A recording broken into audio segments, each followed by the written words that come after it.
Hi, everyone.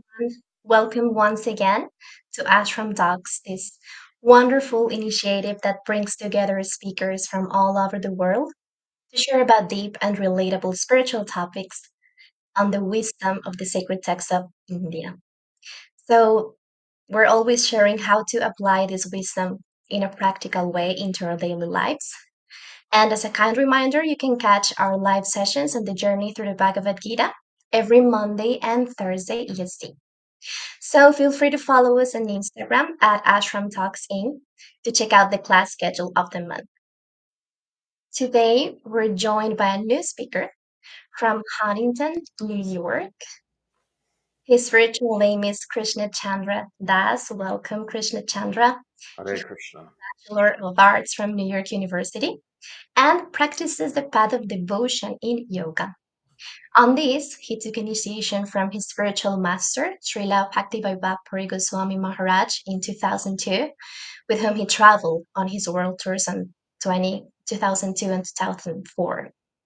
His current services include assisting with the Bhakti Center's weekly Sunday Bhagavad Shravanam program, leading Kirtan, which is congregational chanting of mantras, facilitating Bhagavad Gita study lessons, and offering spiritual talks at Hatha Yoga communities across Long Island, especially at Soul Yoga in Huntington. And well, now as well, he's with us in Ashram Talks. Welcome once again, Krishna Chandra. We're really happy to have you as a speaker here. How are your Thank feelings about sharing this wisdom now with our audience? Cie. Thank you for having me. It's a great privilege, and I'm just very pleased to have had the invitation to come here, and I'm very eager to share whatever I know. Yes, thank you so much. And today's topic is especially interesting. It says when compassion overwhelms us, we would think that compassion is something that's always helpful, but then we will see what you have to share with us about this. Cie, Stage is all yours. excellent. I'm ready to go. Excuse me. I'm going to start with a brief prayer. Om Jnana-timirandasya Jnananjana Shalakaya Chakshur Unmilitam Jena Tasmai Shri Guruve Namaha Shri Chaitanya Manobhishtam Svapitam Yena Bhutale Svayam Rupa Kadamaya Dadati Svapadantikam Vandeham Shri Guru Shri Yuta Padakamalam Shri Gurun Vaishnavamscha Shri Rupam Sagrajatam Sahagana Raghunatha Vitam Tam Sajivam Sadvaitam Savadutam Parijana Sahitam Krishna Chaitanya Dehivam Shri Radha Krishna Padan Sahagana Lalita Shri Vishakan Vitamscha Nama Om Vishnu Padaya Krishna Prishtaya Bhutale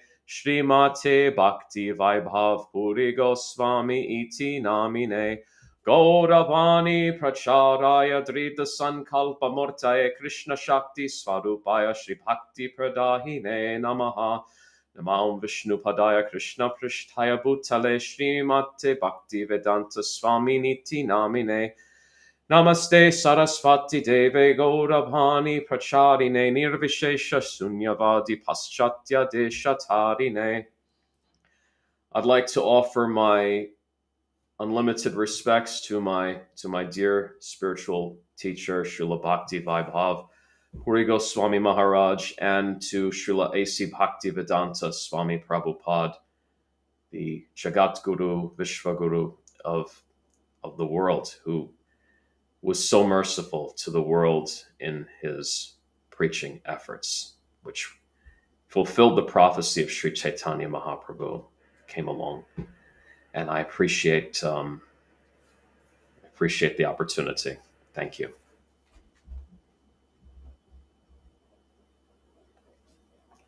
So I'd like to read the verses that we're going to review today.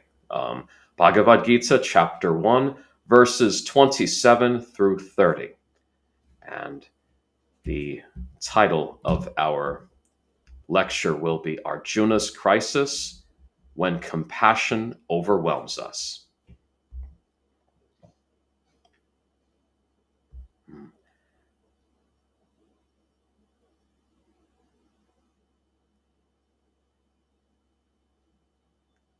Um,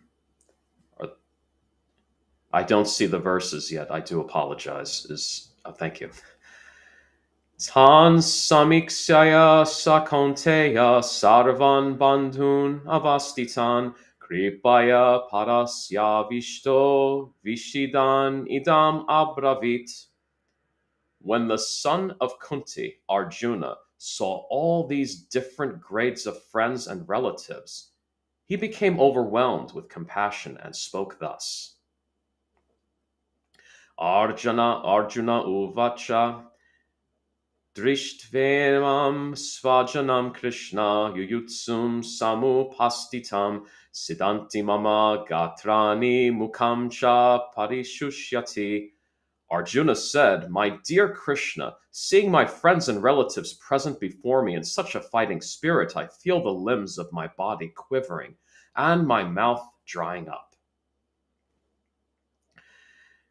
Vepatuscha sharireme romaharshascha jayate gandivam sramsate hastat tvakchaiva paridahyate. My whole body is trembling, and my hair is standing on end. My bow Gandiva is slipping from my hand, and my skin is burning. Nacha shaknomi avastatum brahmativa chame mana nimittani cha pashyami vipatirani keshava.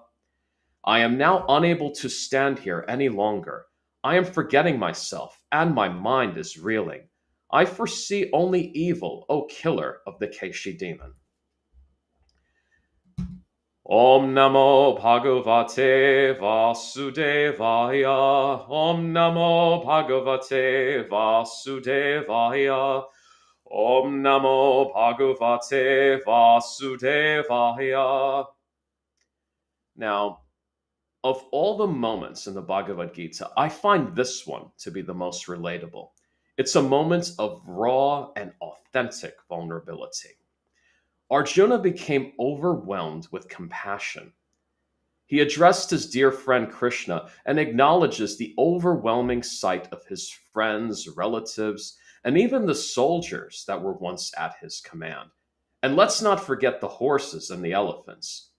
Just as we value the dogs and the cats of our lives and treat them as members of the family, the horses and the elephants held by the Kauravas at that time were creatures of service who had served the Pandavas well in the past.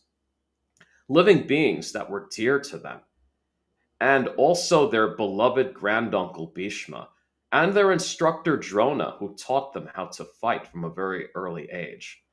Now, to be clear, Arjuna was not afraid to fight or to die. He and his brothers, the Pandavas, were taught very well by Drona, who himself was a student of Parashuram, an empowered incarnation of the Lord.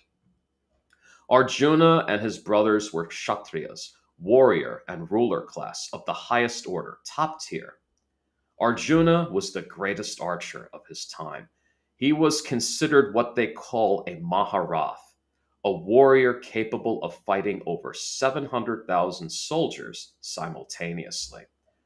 Now, how can this be? The greatest warriors of old had weapons called Brahmastras. They were weapons of mass destruction, albeit mystical weapons powered by mantra and great yogic capabilities. We often hear this phrase, weapons of mass destruction, in the news pertaining to countries that have them. But Arjuna was one man, one of the mightiest men ever known. He was trained how to fight, how to rule a country, and how to kill righteously. He was born to fight in epic, overwhelming scenarios, such as the Battle of Kṛṣṇacandra, which he was about to join. That was his dharma, his purpose in life. And yet Arjuna was disarmed. He told Krishna his bow Gandiva was slipping from his hand. His bow was his primary weapon. Without it, his power was decimated. So in that moment, he was very weak. The Kauravas might as well have just fired an arrow straight into Arjuna's heart. In that moment, Arjuna was defeated, not by another warrior, but by his own heart, his own compassion. Compassion for whom? His family, His cousins were the Kauravas, with whom he was related. And how did his family members on that side of the battlefield treat him? Let's recap. This is information that can be found in the Mahabharata, the book of which Bhagavad Gita is a part of. Duryodhana was in charge of the Kauravas, much like how Arjuna was in charge of the Pandavas. Duryodhana tried to poison Bhima, the mighty warrior brother of Arjuna. The Kauravas stole the Pandavas' kingdom through deceit. They attempted to disrobe and assault Arjuna's wife Draupadi, while the elder members of the family, like Bhishma and Drona, simply observed and did nothing. They sent the Pandavas into exile for 13 years, and they had to remain incognito for the last year or repeat the exile. What a torturous condition to add, especially for your own family members.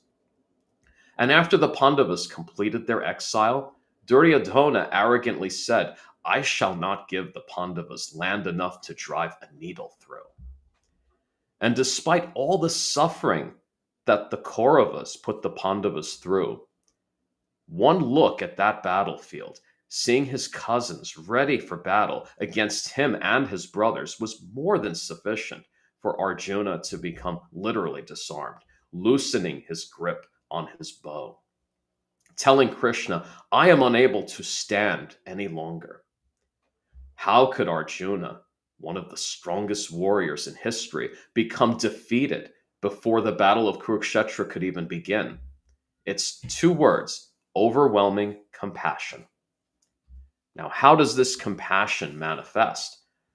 Firstly, it is because Arjuna is a dear topmost devotee of Krishna. This is readily apparent in the Mahabharata when Arjuna had the choice to pick Krishna or Krishna's army. And that was a very capable army. Krishna swore not to fight. So Krishna couldn't be a combatant. He couldn't use his Sudarshan chakra or anything like that. But Arjuna still chose him, saying, "If you will not fight, then I want you. Let Duryodhana take the army." He did this without hesitation. Krishna calls Arjuna his dear friend in the Bhagavad Gita multiple times. Krishna's friendship with Arjuna is further illustrated on the very cover of most Bhagavad Gitas. Now, look at this cover. It's Krishna driving Arjuna's chariot. Being a charioteer during a battle was a dangerous, arduous task. The task for a servant, not the master. And yet here we see Krishna, the supreme personality of Godhead, the cause of the innumerable universes in existence, assuming the act of servant for his devotees. The closest cross-reference we have to this in Western culture is the New Testament of the Bible, when Jesus washes the feet of his disciples. Jesus set the example for all, and so Krishna is teaching us how to serve others, even if we possibly perceive them to be our inferior. And of course, Krishna was Arjuna's superior, absolutely. But ultimately, it was an act of affection between two dear friends who loved each other. Further along in the Bhagavad Gita, Arjuna accepts Krishna as his guru. Guru isn't just a dry teacher-student relationship. It is the spiritual father and spiritual son. And during the Bhagavad Gita itself, their relationship intensifies as Arjuna surrenders to Krishna.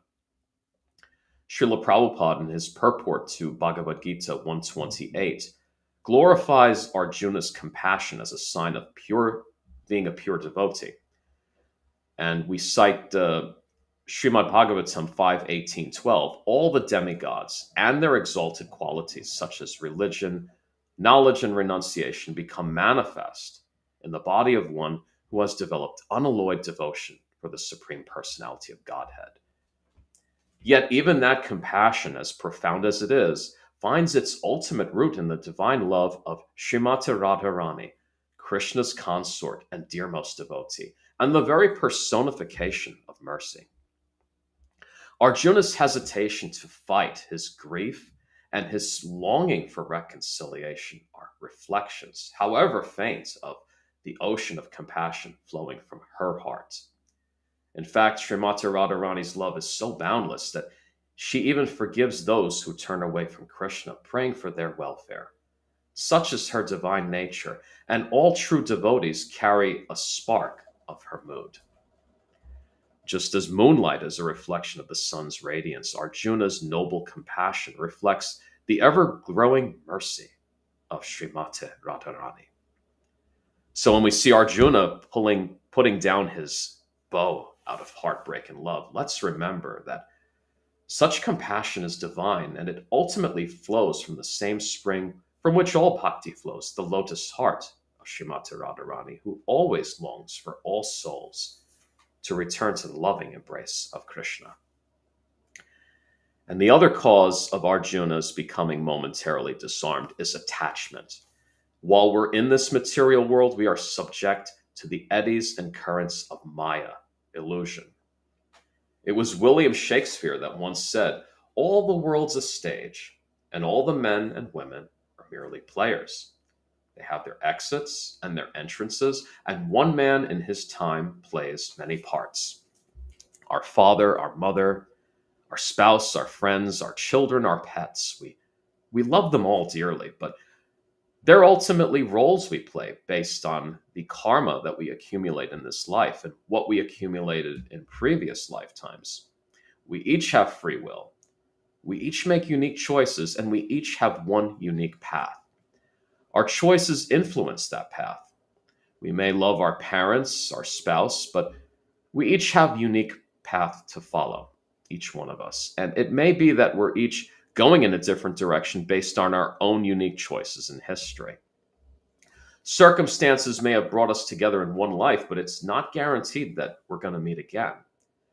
And that's a bitter pill to swallow, especially for those of us who love intensely, but karma is very complex. And ultimately, we are unified through the Paramatma, the super soul, as Krishna resides in all of our hearts, in the souls of every living being. And Arjuna, he is in great distress. He says, "I feel the limbs of my body quivering and my mouth drying up. My whole body is trembling and my hair is standing on end. My bow Gandiva is slipping from my hand and my skin is burning." And ironically, these are symptoms of divine ecstasy, as we see listed in the Sri Chaitanya Charitamrita, Antilila 1499. And these were the symptoms experienced by Sri Chaitanya Mahaprabhu himself, the golden avatar of Krishna who introduced the Hare Krishna Mahamantra to us. And what makes Mahaprabhu very, very special is that he is imbued with the heart of Srimati Radharani, Krishna's greatest love and greatest devotee. Unlimited compassion, unlimited mercy. Only the divine can be a true conduit for this. And although Krishna himself says in Bhagavad Gita 10:37, of the Pandavas, I am Arjuna, it is necessary that in order for Arjuna to serve Krishna, he must take one step back in his realization and play the relatively ignorant student in need of education, so that we can all be educated, so we can discuss this here and now and learn from the Bhagavad Gita. But there's a force called Yoga Maya which limits Arjuna's knowledge momentarily so he can sincerely inquire from Krishna. So it's not simply play acting. It's a sincere inquiry. But on the other hand, we are Baddha Jivas. We're not on the level of Arjuna, so we're under the influence of Maha Maya. Arjuna's distress was deeply rooted in attachment. He wasn't just overwhelmed by the idea of war. He was overwhelmed by the thought of losing those he loved. And sometimes that fear of loss can paralyze even the strongest among us. And there are two main ways we can lose someone we love. One is through death, when either we die first or they do. I just wanted to say something real quick. Devahuti was a noble princess and the wife of Kardama Muni, great sage, mystic yogi. And you can see their story in an ancient text called Srimad Bhagavatam. And despite living a spiritual and austere lifestyle, they shared a beautiful, heartfelt bond as husband and wife. And after many years together, Kardama Muni prepared to renounce the world, and Devahuti expressed the pain of parting even after what seemed like a lifetime of love. Devahuti spent thousands of years with her beloved husband in deep affection and service, and yet when the time came to part, she expressed that even vast stretches of time were not enough. This teaches us that for the soul, true love and connection defy the limits of time. No matter how long we're given, the heart always yearns for more. It is this eternal hunger for love that reminds us that we are not meant for temporary unions. We're meant for eternal relationships rooted in the soul, ultimately in Krishna. Now, the other way we lose someone we love is through betrayal. When someone we love either changes before our eyes or perhaps we awaken to who they truly are. Now, in Arjuna's case, it was a devastating mix. His own family turned against him. He was being asked to stand up to those he had grown up with, those he once trusted. And while most of us aren't part of royal dynasties like the Pandavas or the Kauravas, we do know what it's like to face brokenness in the family system. Sometimes we come from dysfunctional families. Sometimes we were expected to stay quiet, to endure injustice, to carry the burden of peace at the cost of our own peace, to live generational curses. Those from dysfunctional families become peacemakers, people pleasers. And those roles placate their dear family members, but at what cost? We lose ourselves.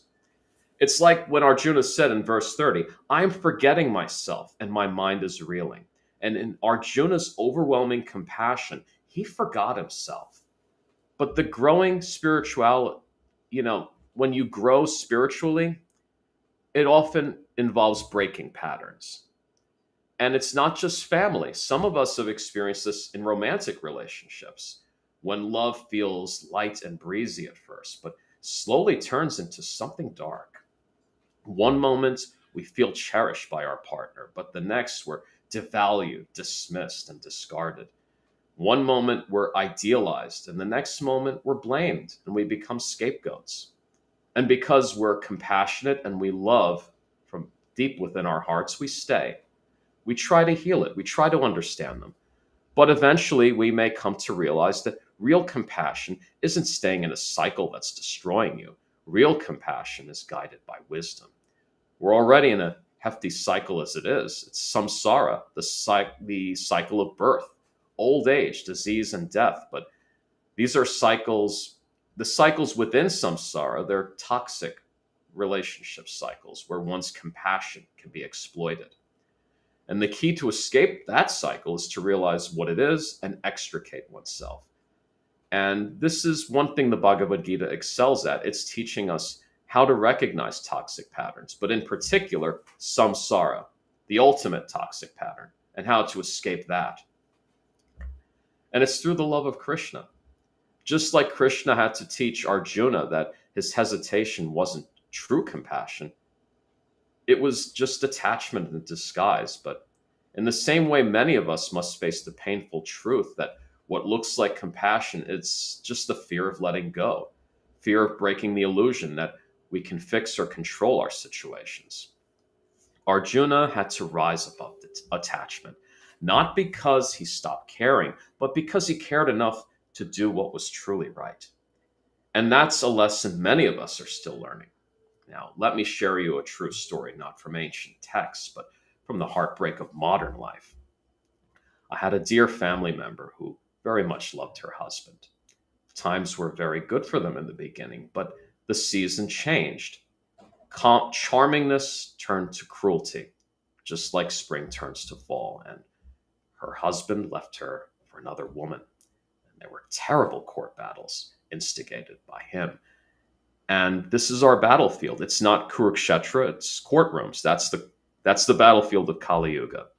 So a lot of money was spent, and they did get back together again, but then there was another separation.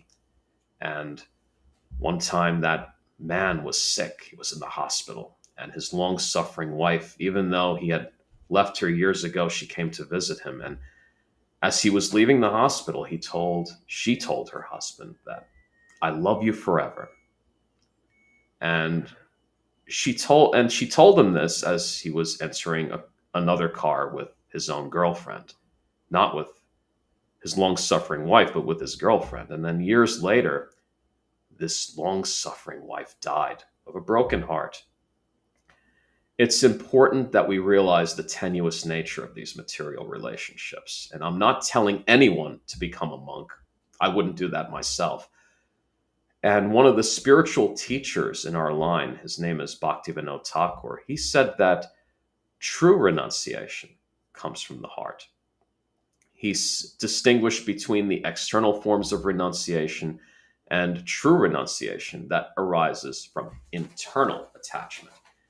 He said there's no use in simply adopting external signs of renunciation if the mind is truly attached to material desires.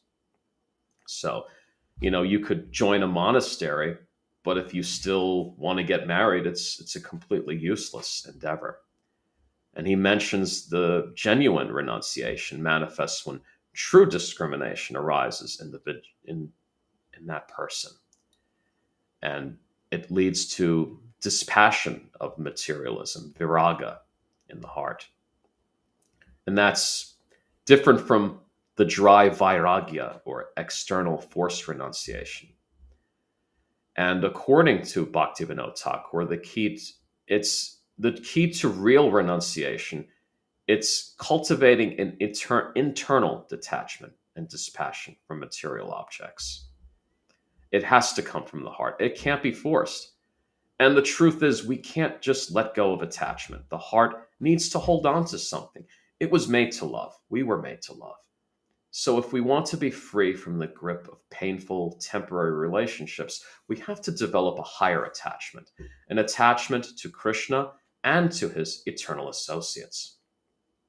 Srimati Radharani, the embodiment of divine compassion, is the most merciful personality in all of existence, and yet her greatest love is reserved for Sri Krishna and for those who serve him with love.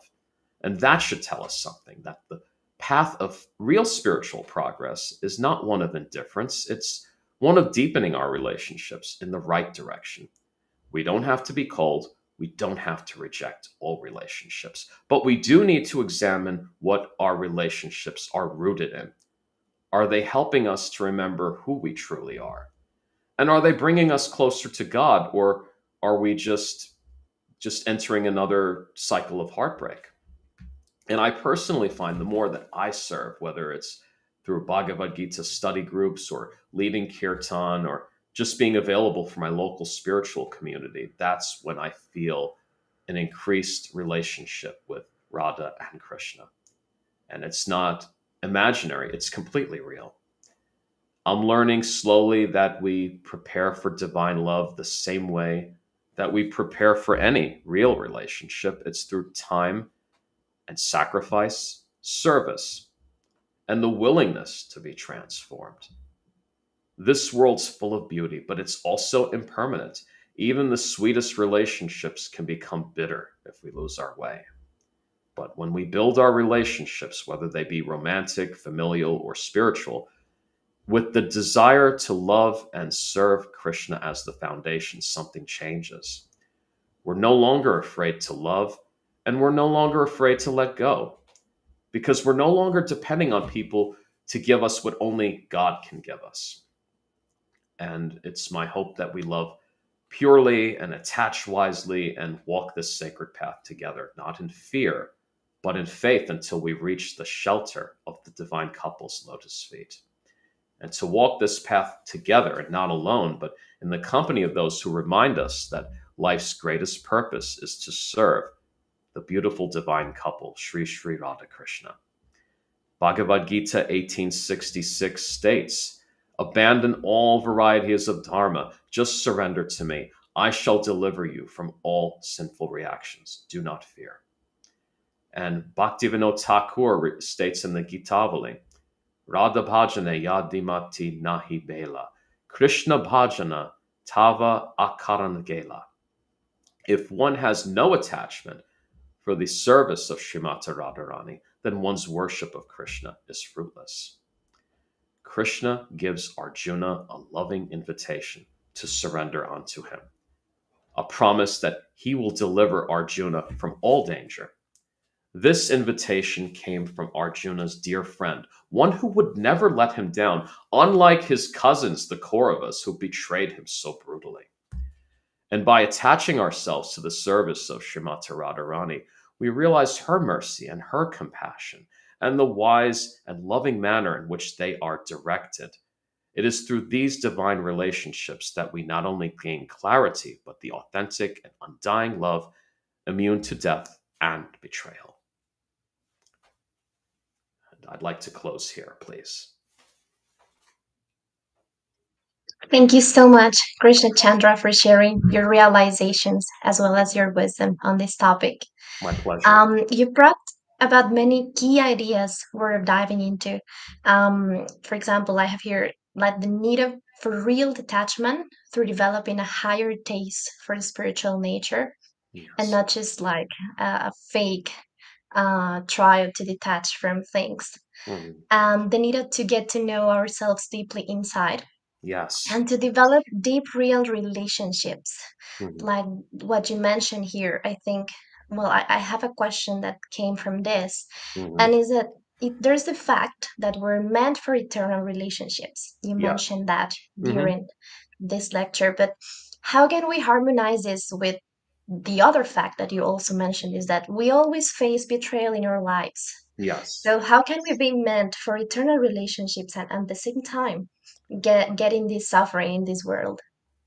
That's a really good question. That's like the $1,000,000 question. I mean, I think as long as we desire to have connections, of course, it's not easy for all of us to just, completely surrender to Krishna and to like do service and be completely transfixed without craving connection from our fellow souls in this world. So, um, ultimately, I believe all of these relationships that we have in the material world, we need to put the service of the Lord, the service of Radha and Krishna has to come in the forefront. For example, in married life, there's like an example where, let's say, someone wants to get married and they're doing what is that, guna milan. They do this Vedic astrology, and then there may be a bad score, for instance. Now that doesn't mean that things are like all hope is lost, because Srila Prabhupada said in a purport, I don't remember where, it's somewhere in the Srimad Bhagavatam, there's a purport where he says that even in that situation, as long as two people are devotees of Krishna, that will surpass the the material things, such as, like, let's say, a poor Vedic astrological compatibility. So when we put that in the forefront, and these are two sincere souls that want to serve, and they not just want to serve Radha and Krishna, they want to genuinely serve each other and not just their own senses.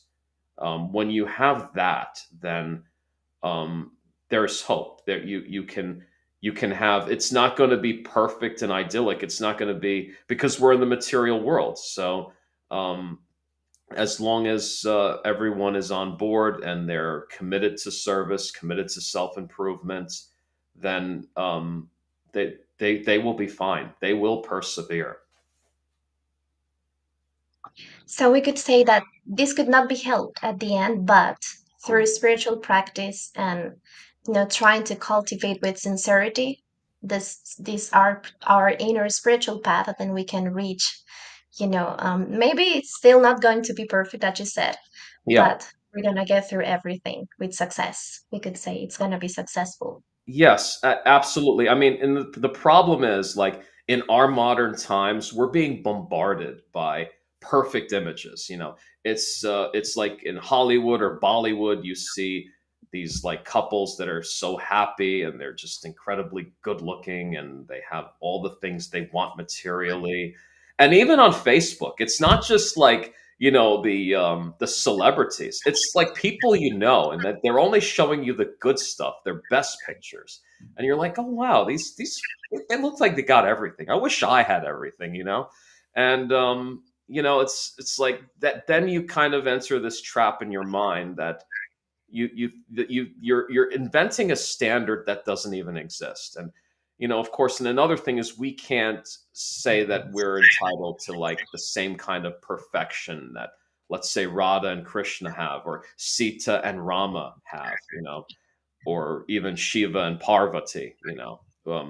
We we're in the material world. I mean, I'm imperfect.